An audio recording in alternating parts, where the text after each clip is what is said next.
Kwedu no Mabuja tauya nonhaudza nyasi zuwa rechigumi mwedzi waGunyana. Nhasi tiri kutanda tiripo ipo panyaya yaburika kuti tabombeki agoreketa kuti kwai zvakagoitika zvokukubiwa kwavanhu vasiri muSouth Africa watema mugore ra2008 zvagokonzeresiwa neiyo MDC. Mabuja uyu murume uyu heno kuti pfungwa dzache dzinoita sei peno kwakuchembera kuri kuita kuti adando kutaika njereko nokutoti zvisvinoba zvaari kureketa izvi ende nguva yacho akarekerei kuzvireketa. Dai chachiri chokwadi kaangadai akatozvireketa kutoti MDC ndo yakonzeresa kuti vanhu vafe ava, iye achiziva hache chokwadi. Idi zvakaita kunyangariwa chaiko. Rekai tione idi zviri pachena kutoti raakapfumbatsiwa noZANU PF itsvinu rinoita kuti areke kureketa kuti wakainyangara anondoreketa wamwe achinangidzira wamwe hwii kuti iwo waridzi wenyayawo. Idi zvakaoma. Wonyuzwa kunyasi wagoburitsa kuti kwai George Guamatanga anodzimba dzaakatenga makuno yanochaiwo munyika yeSouth Africa kunzvimbo dzinodhura. Kwai agotenga dzimba dzinosvika 12 dzimwe dzikanyoresiwa muzita rache, dzimwe kumhuri mazita omhuri, wamwe wacho kwai dzagonyoresiwa mazita akabatana nowamwe. Ipapa pariba ari kuziva kuti basa raanonyatsoita rinomupa makutukutu emari yakadandi ndoripi. Zvabva zvaringiwa newamwe kuti pane zvinenge zvichiitika basi peno kuwacha mari heno ticharamba takazviringa kuti zvinenge zvichimbosvika papi. Iwo nyuzvoku wagotoburitsa dzimba dzaagonza anadzo dzacho. Unobva waita kuona kuti idi tiri kutandara hedu muZimbabwe muno nokutoti zvavari kuita varumewa idi zvisvino. Hofisi yaMunangarwa yareketerwa naWilliam Manungo yaagoreketa kutoti tiri kuzviziva zviri kuitika kuti waChina vari kuita basa rokudzvinyirira mabasa munzvimbo dzavanochera zvomugodhizvo pokare nedzimwe nzvimbo dzavanosenza. Asi wagoreketa kuti ipapa tiri kupeta pamanja tikutonadzirira kuti tiende kowaita kuwawaridza kuti waite kubenhuka mugwara. Heno kuti zvichaita sei ticharamba takaringa kuti wanokatera chiri kasvasvairako kuti kasvike kurefu kana kuti wanondoti pachiribe chinhu bapa. Ticharamba takazviringa. Mazuva apfuura wamwe waChina waye wagonzi wabva watoburutsiwa chimbi hwii kutongiwa kuendesiwawo kumatare odzimhosva zvinofanira kuitika nokutoti kana wabatiwa nomhosva munyika yevanhu wanotanda wakuendesa kudare, waendesiwa kudare wotongiwa wogara mujere wopedza jere rako wochizoburutsiwa wakukikiwa panze kuendesiwa kunze. Kuna wanobva wandonzi express kubva atoburutsiwa kubva atonzi aenda mozondonyepiwa kunzi uyo achirimoba munyika takabva tamuburitsa takabva tamukaisira kunze. Rekai tirambe takaparinga ipapo. Ticharamba tichikureketerai kuti zvinenge zvichitikaira sei.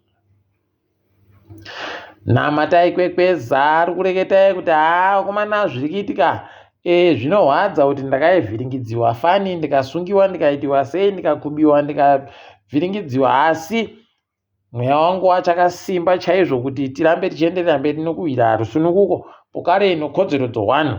Ndicharamba ndachimira ndozvaari kureketa. Apa anga ari kutenda kunyange masangano ari kuramba achimutsigira pokare wakanga wari kumupa tsamba dzokuti tiri kuziva mbi yedu. Heno kuti zvicharamba zvakadando chere tikai tigoramba takazviringa izvozvo kuti zvinoperera papi. Kuno kambani yoNanotech iri kambani yakanzi kwai ndiyo yakapuwa basa rokuti iise pombi nyowani kunzvimbo yoMorton Jeffrey kunobikiwa mvura kuHarare. Kwai wakapuwa basa riro kuisa pombi tsvadzi kuitira kuti guta reHarare rirambe richikona kupomba mvura zvinoita kuti zvinakidze. Kuno makore 3 iwo Nanotech wagotoreketa kuti tikuda kutonyepa Zimbabwe Anti-Corruption Commission kuti kuno makanzura nevamwe vakuru vomukanzuru wagototi tiwape mari kuti basa redu rienderere mberi nokutoti ipapa kwai pombidzo dzakatengiwa asi chokuti zviite zvisenze paribe chakaitika nokuti wakuruwo wokuno vari kuda mari. Rekai tirambe takaringa guta reHarare kanzuru iyi idi inoita kuhwadza chaiko. hino kuti zvichapera mushechere taakundomirira kuti tizvione. Mapurisa ozeta rapi anokona kupinziwa mushishi kunzvimbo yonkai kureketa kuno kwai wagoenda wakanokuba vamwe vanhu vokunkai vanosvika 10 wachiwakuba nokuwavhiringidza kune inonzi Chayane village.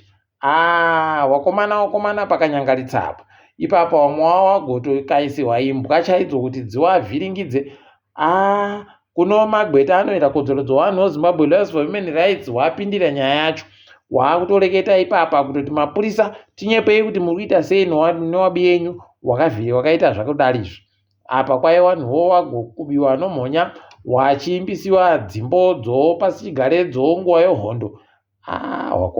Wakomana iti zvomunyika medu zvinoita kuhwadza, asi tirambe takazviringa kuti zvinoperera kupi.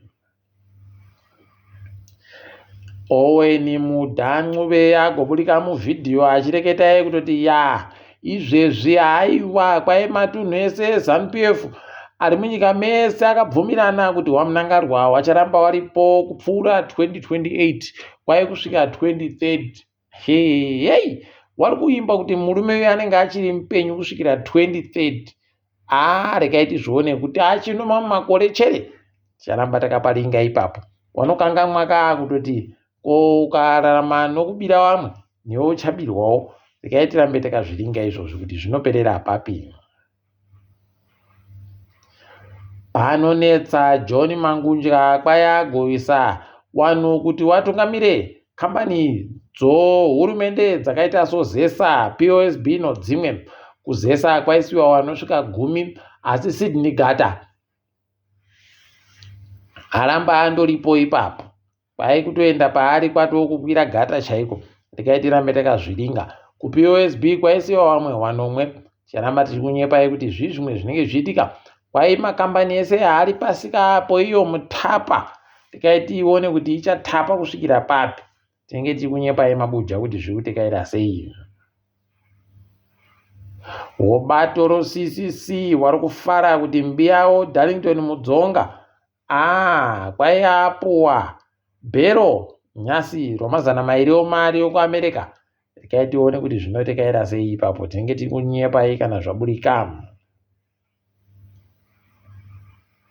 Bazi rinoringa nezvefundo yovakuru raagoreketa kuti raagodzima nokupfika zvikoro zvanga zviri beunyoresiwa zvofundo yepamusoro zvinosvika 350 anosere 368 pachirungu. Regai tizvione kuti zviri nechazviri kunyatsa kuita chere kuti zvinhu zvichinje kana kuti paribe. Tinenge tichindokunyepai kana pano zvimwe zvinenge zvaitika. Wanoringa nozvo masaisai odande mutande nokureketa kwese kunoitiwa Wopotras. Waagoreketa kuti kambani yoStarlink yagobhadhara zviuru 545 $575,000 US pachirungu kuti wapuwe marezinesi 2 yokutanda, rezinesi rokuti waise masaisai munyika medu, pokare nechipiri yokuti wange wari mumwe wao wanotengesa dande mutande munyika medu. Paipapa zvese izvi zviri kuipo. Mari yavakabhadhara iyi ndio makore 20 years pachirungu. Pokare vanenge vachibhadhara mutero wezvikamu 3 nokadimbu 3.5% pachirungu womari yese yavanoboya munyika muno. Pokare wobva wabisa mari yovalue added tax VAT. Apa wagototi Wopoterazwo chionai chanja chopfene chiya ichi kana vanhu vangu vari kuvhunduka kuti kohokonai zvinhu zvakaindoita kunge zvaitiwa nyore nyore. Pano zvimwe zvinenge zviri kuseri. Kwaino Potras anenge ari bekupuwa mvumo nesu yekuti atengese Starlink tasunga. Chipaonai ipapo nokuti Starlink yanga yaramba kusenza noMaisani. Kuno Maisani ari kuda kufanira kupinziwa basi ipapa. Mirai muone zvichatanda kuitika ipapa. Makuno yanu chaiwo zvinenge zvatanda pokare. Ndokuita kwawo wakuruwa. Zvinohwadza. Asi tirambe takazviringa. Kamufana kanoimba kanozviti Sandflow kasaina dhiri no Virgin Music Group.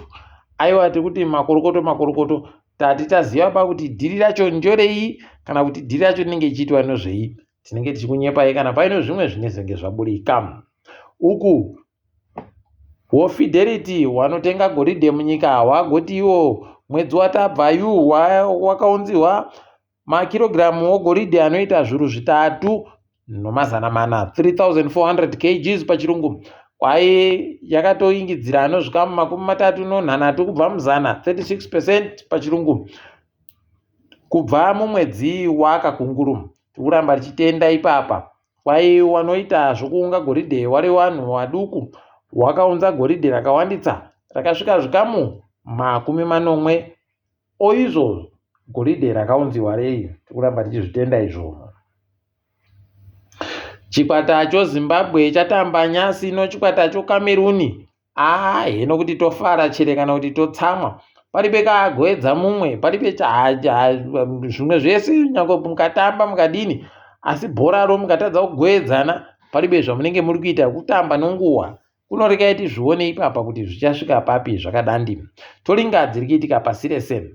Kwai anonzi Malusi Boy ariko kuSouth Africa kuCape Town asungiwa. Kwai mhosva yache yaari kunenedzewa kuti kwai agoita basa rokuba mari, pokare nokutambira mari dzowanhu wanoita zvochibhanditi, magangs pachirungu. Hei, rekai tione. Apa iyeyo akambenga atori mumwe wamakurukota omuguta riri reCape Town, makunokuno yaanochaiwo.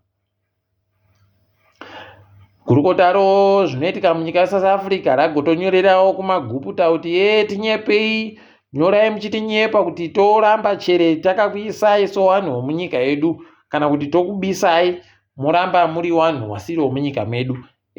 Pakanyangara apo. Rekai tirambe takaparinga ipapo kuti zvinoperera papi.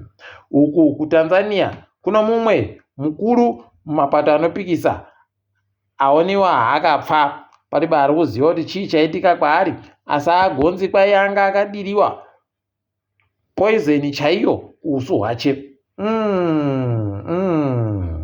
Tikuimba kuti zvinonga zviribe kana wakuru hurumende mukati izvi.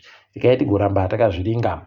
Apawo William Ruto kukinya kuku agototi wanhu chitinyepai, zvamakaita kuratidzira takazviona, chitinyepai kuti muda kuti tiise zvinhu zvipi pamutemo inobata zvinhu zvoupfumi, economic laws pachirungu. Kwai munozuwa kusvika zuwa rechimakumi mwedzi uno mufana matinyepa kuti muunze zvamuri kuda tiite karikiriki kunhadzira mutemo inoita zvamunoda imimi. Kamu zvawo wabi yedu. Ipapa kukinya kuku kwaburika kutoti uyu ainzi Abduba Dida asungiwa, atobatiwa nomhosva kuAmerica kuku. Izvezvi atotanda kupika jere izvezvi.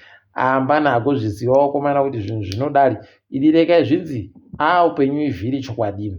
KuNigeria kwaita mafashama ari kuhwadza izvezvi. Pokare nokuSudan kwaita pokare mamwe mafashama ari kuhwadza zvokuti muri kusaya kuziva kuti wakomana dai yawandopenutsirawo ino dhamu redu rokaribhaka dai raita kuingidzira kuzara rewakomana nokuti nzara magetsi yaada kutoita kufunya chisero. KuZambia manje wanenge wapfika. Isusuwo heno kuti zvichaita sei, asi pakanyangaritsa apa. Rekai tirambe takazviringa, tinenge tichikunyepai kuti zvii zvinenge zvichiitika ipapo. Yokugumisira kwai Papa Francis waenda kuEast Timor kwaunganirwa nevanhu vanopfuura zviuru 600,000 kutoita hafu yonyika yese kuwaunganira kuti waite masi nawo. Ndokuti wakuru kawo, ndokuti wakuru hwii zvedu zviya zvokuunganirwa nevanhu vashanu tofunga kuti taita zvinu. Idi rekai tirambe takazviringa. Tinenge tichikunyepai kana pano zvimwe zvinenge zvaburika. Ndini wenyu Mhanduwe Wonhau.